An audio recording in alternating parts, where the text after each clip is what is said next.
Hello everyone, it's your boy MK Zonda. Nk'ibisanzwe nagarutse kuri channel yacu, channel y'Abanyarwanda, channel twisangaho, channel ibiganiro ndetse n'ibindi bintu bitandukanye.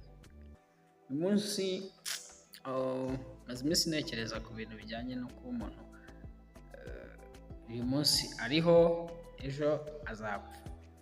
Just nkibaza nimba turiho ariko ejo tuzapfa. Ni gute twakabaye tubaho? Ni gute twakabaye turi gukora? Ni gute twakabaye turi kwitwara mu gihe tuzi neza ko ubuzima bufite iherezo? Ikindi natekereza ndavuga se iyo umuntu amaze gupfa n'iki gikurikira? Ajya he? Genda bite? Abaho ate? Amara igihe kingana iki?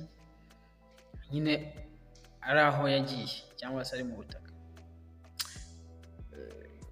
Gira igitekerezo ndavuga uku kuntu nyine tubaho imyaka isa nk'ari mike. Ugerageza kumara igihe kirekire, ndakeka atari kurenza igihe imyaka 100. Ubu yayimaze dutangira kuvuga ngo niyo yapfa nta kibazo, yari ingoma nyinshi, ariko nyirizina iyo ubishyize mu mibare usanga uwo muntu yapfuye akiri muto. Impamvu yapfuye akiri muto ni uko igihe dufite ubuzima n'igihe dufite tutabufite, igihe tutabufite nicyo kirekire. Tugasanga rero dukeneye ubuzima pe, dukeneye kubaho, dukeneye kuguma turiho, twanapfa tugapfa neza. Just nicyo cyatumye ntekereza navuga nimba umuntu ashobora kumara imyaka 40, 30 yarigize akahebwe, yarigize umuntu udakorwaho, atubaha Imana, adakunda Imana, adakunda gusenga, yumva nyine abayeho mu isi ya wenyine. Hacamo igihe gito kingana wenda n'imyaka 40, 50, 60 ubwo ngo aba yashaje, 70 ho rwose aba yarenze no gusaza, 80 umuntu bikanga nyine isi ikamurekura akagenda. Icyo gihe ugiye nta kintu na kimwe uba ujyanye kizima, kandi aho ugiye ntuzagaruka. Tumara igihe kinini turi mu butaka kiruta icyo tumara turi mu isi. Niyo mpamvu biba byiza iyo witeguriye ubutaka bwawe ukazabujyamo uzi neza yuko umeze neza, wera, wubashye Imana, warubashye abantu, warabanye neza n'abantu bakazaguherekeza, kuko nyine uzamara igihe kirekire birumvikana. Ni ukuvuga ngo ubu turi muri 2025. Mbere y'uko Yesu Kristo abaho cyangwa se avuka, hari abantu benshi bari bariho icyo gihe. Abo barapfuye, bamaze imyaka n'imyaka bari mu butaka, cyangwa se bari imibiri yabo iri ahantu henshi hatandukanye. Aka kanya bategereje kuzacibwa urubanza, tugendeye wenda kuyobokamana. Urwo rubanza ntabwo tuzi igihe ruzabera cyangwa se igihe ruzaciribwa. Muri za 2009 nimba ari na ryari bigeze kuvuga ngo isi irarangiye. Ntegereza ko isi irangira. Abaryaga barariye icyo gihe, wenda umwaka simwibuka, ariko iyo kesi murayizi cyangwa se uko byari bimeze murabizi. Abarya bararya isi irarangiye, ngo izarangire barariye utwabo. Abajene bino minsi umuntu arababwira gukora bakananirwa gukora, ngo n'ubundi ngo nta myaka 100. Nta myaka 100 se kwa? Nta myaka 100 uzamara ingahe? Imyaka uzamara utari gukora, imyaka uzamara utari kubaho neza, uri mu isi, utarimo gushaka amafaranga, utari gushaka ubuzima bwiza, utarimo gushaka icyatuma ubaho, wanze ukunze uzayimara uri mu gitaka. Kandi noneho kuvuga ngo nimba upfuye muri 2025 utegetswe gutegereza igihe Imana izavugira. Ntabwo tuzi ngo ni ryari dia. Hazacaho imyaka nka miliyoni cyangwa 800 cyangwa se 100,000 cyangwa se imyaka 1,000,000. Iyo ni imyaka myinshi udabanyije n'igihe wamaze uri mu isi. Ufite agahe gato ko kubaho, niyo mpamvu ugomba kukabyaza umusaruro, niyo mpamvu ugomba kugakoramo cyane, niyo mpamvu ufite kukitwaramo neza. Bro, tuzapfa, ibyo twigira byose tuzapfa. Kandi noneho nitumara gupfa dufite kujya mu itaka. Uko Bibiliya ivuga cyangwa se uko ijambo ry'Imana rivuga cyangwa se uko iyoboka Imana bivuga yuko iyo umaze gupfa roho nzima nyine izamurwa indi nayo ikarimbuka. Hari ikindi kintu tuba turi kwirengagiza, umuriro w'iteka uzabaho. Paradizo cyangwa se ijuru ry'iteka mu munezero nawo uzabaho.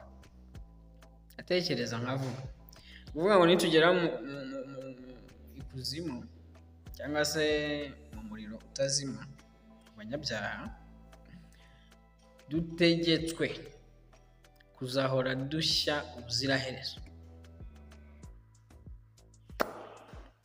Ugashya kuva mu gitondo kugera nijoro, ubwo sinzi hariho amanywa nijoro, mbese buri munsi ugashya.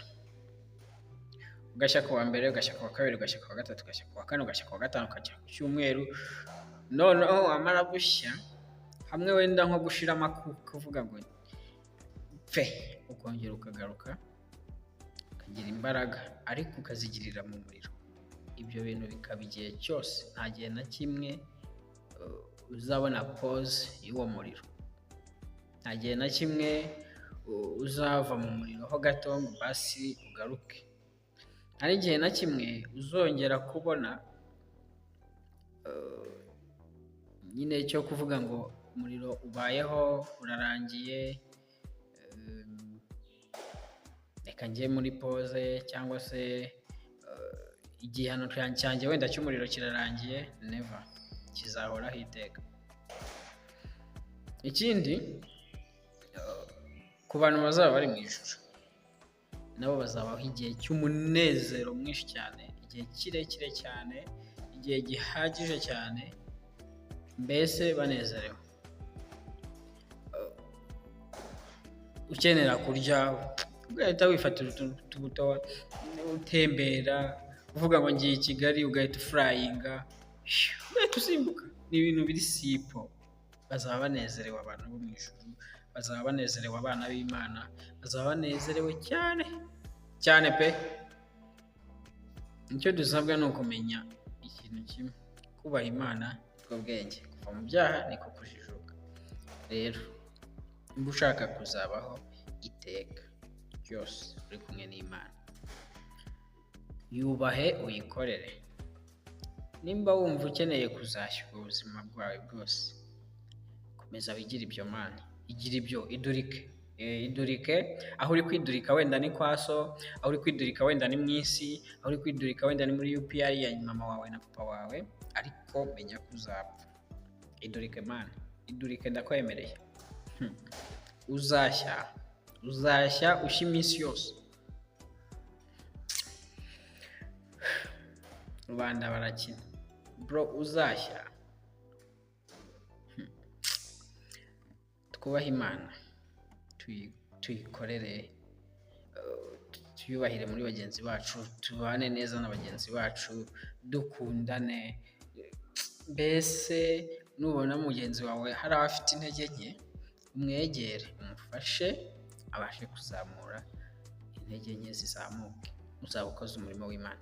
Ariko nubona arimo ajya hasi, ukamufasha kumwicara hejuru, umushyira hasi, bro, uzashya. Ndakurabuye. Ikindi umenye ko ufite agahe gato, gakoreshe neza, gakoresha ibintu byiza, kora vuba ugifite umwanya, kuko ejo uzapfa. Ndakurabuye. So thank you guys, ndagira ngo mbabwire ko ngiye kujya nza kenshi kuri channel yacu, ngiye kuza nza kenshi tuganire, twungurane ibitekerezo ku buzima buri hanze. Bro, ahandi mu ishuri ni muri class, turiga tugakomeza kwiga tukaminuza. None bibaze ko uhera muri materineri ya mbere, ya kabiri, ya gatatu, gashyiraho segonderi. Bro, urangiza noneho kugira ngo mve ukuntu ufite agahe gato, utangira uri umwana muto, ugahera muri materineri, wamara materineri ukajya pirimeri, wamara pirimeri ukajya segonderi, segonderi ijya kurangira umaze kumera nk'ikintu cy'igikumi cyangwa se cy'igisore cy'ibyanwa nyine uruntu runini rw'urusore. Uko iminsi ishira ukajya kaminuza ukayiga ikarangira bro ujya kurangiza washaje ugeze muri ya myaka za 70, 60, 50. Hari abapapa bari kwiga bafite za 50, 40. Uwize neza ngo arangiriza muri za Taranikombye iyo ni imyaka umara uri kwiga. Kiyaho indi myaka 10 uri gukora. Mu gihe wenda Imana yakugiriye neza ugahita ubona akazi. Uzi igihe usigaje imyaka itarenga nka 20 ngo upfe. Bro urangirije kuri 40, ukoze imyaka 20 ugeze 60. Note ukoze imyaka 10 ugeze 50, usigaje imyaka 20 kugira ngo upfe. Uko nibura umuntu warambye yagize ngo za 70 ngo bayatwitse 70 ugahita pasi.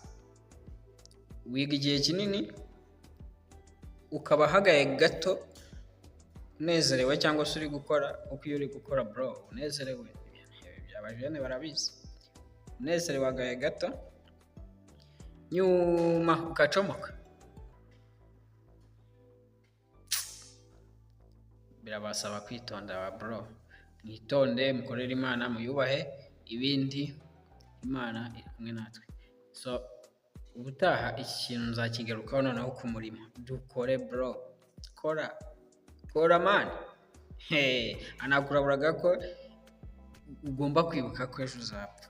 Ukwiriye kugira uko ubana n'Imana, ukwiriye kugira uko ubana na bagenzi bawe. Ibitari ibyo uzahi. Sawa, gira ibihe byiza, ndabakunda cyane. Kandi subscribe kuri Nzanda Entertainment. Back in the game. Hari utuntu twinshi mbafitiye tw'ubwenge kandi bro nababwiye ngo ndi ku ishuri, urabona ko ndi kwiga. N'iryo somo niho narikuye. Komeza kugubwa neza, Imana ibarinde cyane, ndabakunda. Ciao. Thank you so much.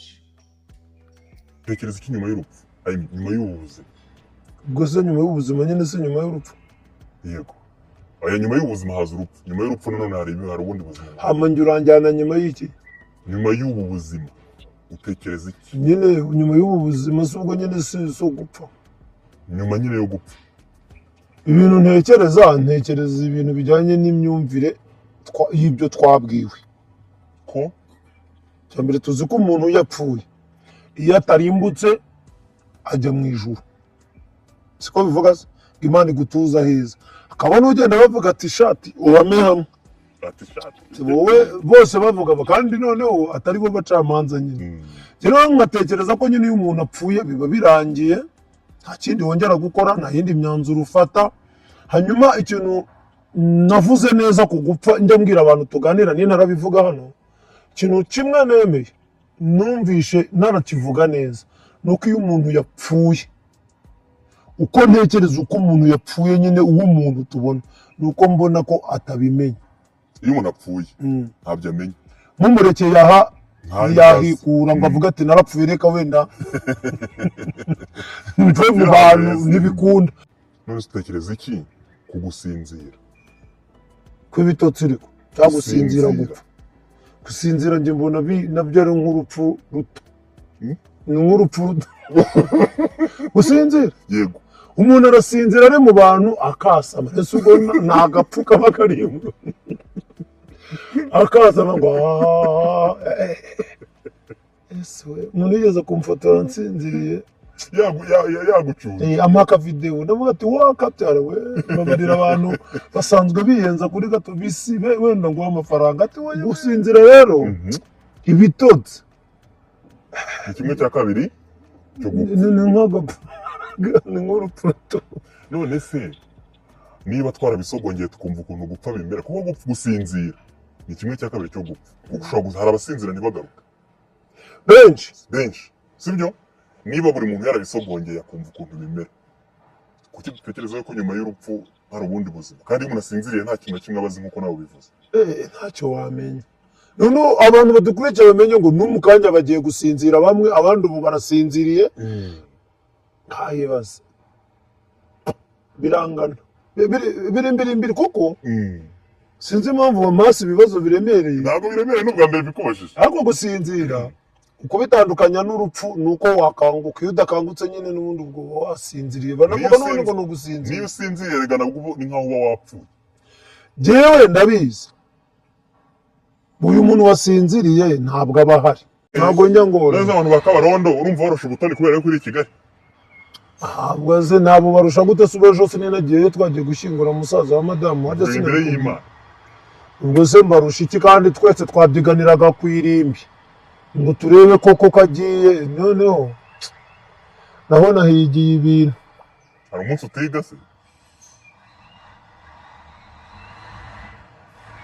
umuntu baramujyana baba biruka batanguranwayo ku marimbi yose bahagera ibivugwa byose baba bareba banafata udufoto iyo bamaze kunagamo bya bitaka bibiri b'abanyamuryango baha ku gitiyo maze kubibona ahantu henshi muzancungire namwe uwo mbere nazemo barimo bahamagara umuryango kandi ubwo mvuze ibyo nabonye banagamo uzi ikintu gikurikira bahita bitahira ntibanarindira ngo basibe ujya kubona ukabona batonze umurongo ntibarindira ngo bajye uruvuga ngo ijambo rya ku irimbi ntibasezere bahita bagenda keretse ibi byanyu byo mu mujyi nyine mutaminda byo ngo mukajya no gukaraba reka abantu bahita bita mu cyaro nabonye umuntu acukwa baciye mu ntoki biruka bagashingaho umusaraba nyuma ahantu bari gushyingura iwacu nabonye bashingaho imiyenzi igihe azapfira abantu bose bazi igihe ngo bazabatirizwa bazakomezwa igihe bazakorera ngo baside ariko icyo bazapfira ntibakizi ariko uwiyahura wabaze umunsi azapfira uwiyahura ntekereza ko umwanzuro awufata bwa nyuma aba yabimenyerera ntabwo aba akeka neza ko ari bumve ababizi ndetse nawe uriyahura bikanga aba yabikoze nabi ariko tewo nta muntu nkanguriye kwiyahura umuntu uziyahura azaba ampemukiye mu mbabarire nuko niba urimo kumva kino kiganiro uri muzima kuba uri muzima iki ngiki ni ikimenyetso simusiga ku munsi umwe uzagera maze ugapfa gupfa ni kimwe mu bintu bitera abantu benshi ubwoba bwinshi cyane kugeza ubwo benshi muri twe tuba tunumva yuko gupfa mu by'ukuri bitazigera bitubaho nubwo tubyirengagiza ariko kandi ntabwo bikuraho yuko tubizi umunsi umwe tuzapfa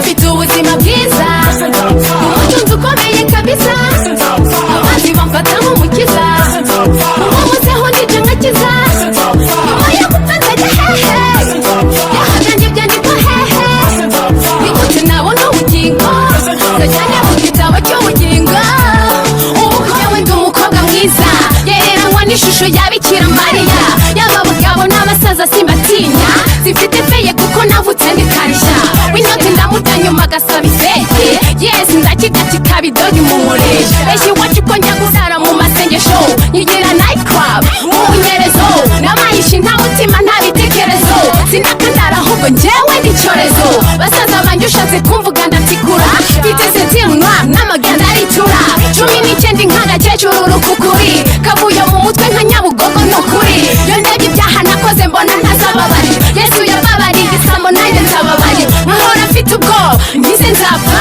ariko uko byagenda ko nkomeza gutinya ufite ubuzima bwiza umutunzi ukomeye kabisa abandi bamfata nk'umukiza umuzeho ndije nkakiza nyuma yo gupfa nzajya hehe yahagange byandikwa hehe nigute nabona ubugingo ndajyanye mu gitabo cy'ubugingo uko nababizwe n'Imana hamwe nawe niba upfu n'ubuzima ari inzozi turajyahe njye sinigeze amashereka y'umubyeyi nafeso nigeze naguteta nta murezi nakuze biruhanyije ariko ndangandakura watazishwago nk'izo sajye wikunkura ibyo byanteye gukura ntagira umuntu nkahora ndigikanje nkari umyogo y'ishituru mukobwa mwiza nkamushukashuka nkabuturi nabo abagore zaremaneze tukaburuki amafaranga mahimbo na diporome ndabicora amagezi intwaro dragi no gucuruza abakobwa muri ngabo z'umukire n'amazima ntinya nk'umutingito fasha neza amafaranga nkabyikubira nta mishingiko abanyugirije bavuga nkabaha ubuvungukira akora muri farumasi z'Imana nkamenya ubuzima kuko nyuma yo gufara urubanza nkemera gusengerwa sinigomeke nka Mugabe nk'amagama ngera umutunzi ukomeye